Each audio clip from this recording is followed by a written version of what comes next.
ના ત્રણ વખત મને સાંસદ તરીકે ચૂંટીને મોકલ્યો તે બદલ પણ હું સાવરકુંડલાના શહેર અને ગ્રામ્યના કાર્યકર્તાનો ખૂબ ખૂબ આભાર માનું છું. અને સાવરકુંડલા તો મારું પોતીકું છે કે આજે 35 થી 40 વર્ષથી હું આ સાવરકુંડલાની સાથે જોડાયેલો.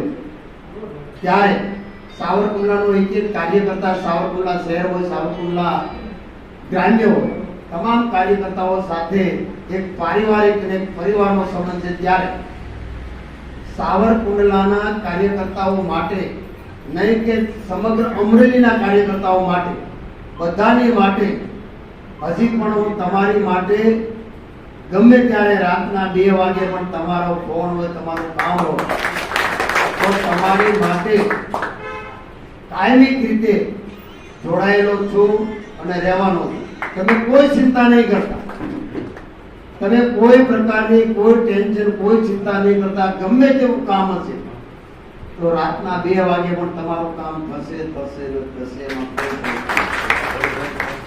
અને બીજું કે ઘણું મને કહેવામાં દુઃખ થાય છે, પણ ના છૂટકે મારે કહેવું પડે. કોઈ પણ કાર્યકર્તાને, ભારતીય જનતા પાર્ટીનો કાર્યકર્તા ઉભો કરતા કરતા કરતા 10 વર્ષ લાગે. એ કાર્યકર્તાને તોડવામાં ખાલી 5 મિનિટ લાગે. તો આવી કોઈ પણ કાર્યકર્તાને તોડવાની કોશિશ ન કરે, કોઈ પણ ધમકી આપીને. કારણ કે કાર્યકર્તાની પાછળ અમે બેઠા છીએ. એટલે ભારતીય જનતા પાર્ટીના કાર્યકર્તાને ચિંતા કરવાની જરૂર નથી.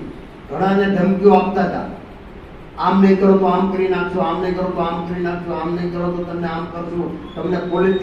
આ જિલ્લામાં પોલીસ છે ને, એની એમને ખબર છે કેટલી બધી અમારા તાકાત છે. એટલે પોલીસની ધમકી મહેરબાની કરી કોઈ કાર્યકર્તા નહીં આપવાની.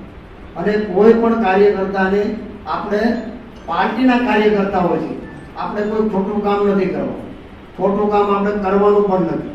એટલે આપણે કોઈથી ડરવાનું નથી, કારણ કે ભારતીય જનતા પાર્ટીનો આપણે ગળામાં કેસ નાખેલો. અને આજે જે ગઈકાલે દિલીપભાઈ નો લગભગ તો બધી જગ્યાએ તમે જોયું કે કોંગ્રેસમાંથી કે આપમાંથી સવારમાં આવે, બપોરે એમને હોદ્દો મળે, બીજે દિવસે એમને કેબિનેટની મંત્રીના પદ મળી જાય, સંગઠનના પદ મળી જાય, ધારાસભ્યની ટિકિટો મળી જાય. તો ભારતીય જનતા પાર્ટીના એક સાંસદ તરીકે તમે પાર્ટીની અંદર લો, અમને કોઈ વાંધો નથી. પાર્ટીના નિયમ પ્રમાણે આપણે લેવા જોઈએ અને લઈ આપણે સરવાળો કરવાનો છે, બાદબાકી નથી કરવાની, એ અમે માનીએ છીએ. પરંતુ ભારતીય જનતા પાર્ટીના કાર્યકર્તાને ભોગે નહીં.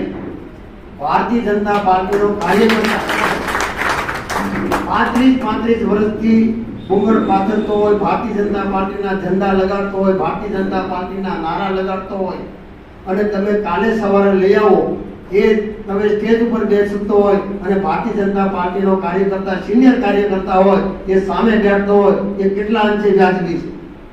અને ભારતીય જનતા પાર્ટીના કોઈ પણ કાર્યકર્તાને સાઇડલાઇન કરી અને કોઈને તમારે હોદ્દો કે તમારે પદ આપવું, જે કાલ સવારે આવતા હોય, એમના માટે તો ક્યારેય અમે સ્વીકારી ન શકીએ. કારણ કે અમે જેમ દૂધમાં સાકર ભળે એમ ભળી જાવ, એમાં અમને વાંધો પણ નથી. પણ ભારતીય જનતા પાર્ટીનો કાર્યકર્તા છે, જૂનો કાર્યકર્તા છે, જે અડેખમ કાર્યકર્તા છે, એને ક્યારેય અન્યાય ન થાય. કારણ કે આજે આપણી સત્તા છે, આપણી રૂલિંગ પાર્ટી છે, અને આપણે રૂલિંગ પાર્ટીમાં હોવા છતાં આપણી માટે આટલી મોટી ફોજ છે, છતાં પણ આપણે સામે પક્ષે કશું નથી, એક પણ કાર્યકર્તા નથી, એક પણ નેતા નથી, એનું કોઈ નેટવર્ક નથી, એમની આગળ કોઈ સત્તા નથી, છતાં પણ આપણને હંફાવે છે. તો એમની પાછળનું પણ કંઈક કારણ છે. એમની પાછળનું પણ કંઈક કારણ છે કે આટલી મોટી આપણી પાસે વિશાળ કાર્યકર્તાઓની ફોજ છે, આપણી પાસે આટલી મોટી સત્તા છે, આપણી પાસે બધી જ વ્યવસ્થાઓ છે, છતાં પણ આજે વિપક્ષ આપણને અંભાવી દે ત્યાં સુધી આપણે ઇલેક્શનમાં આપણે જોઈએ છીએ. તો એની પાછળ આજે કાર્યકર્તા જે આ ઇલેક્શનની અંદર ખાલી અમરેલી લોકસભાની અંદર 1.5 લાખ મત ઓછા પડ્યા છે.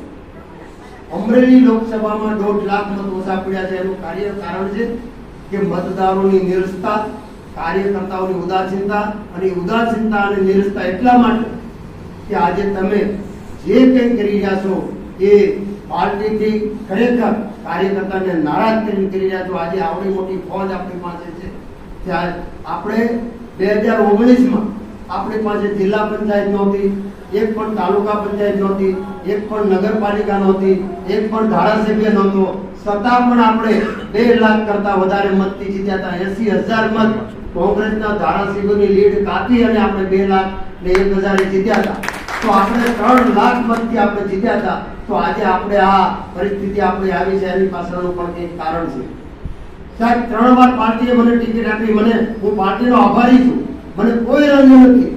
પરંતુ તમે જે સિલેક્શન કર્યું છે ને, કે તમે અમરેલીની 23 લાખની વસ્તી અને તમે 17.5 લાખ મતદારોનો દ્રોહ કર્યો છે. ભારતીય જનતા પાર્ટીએ દ્રોહ કર્યો છે.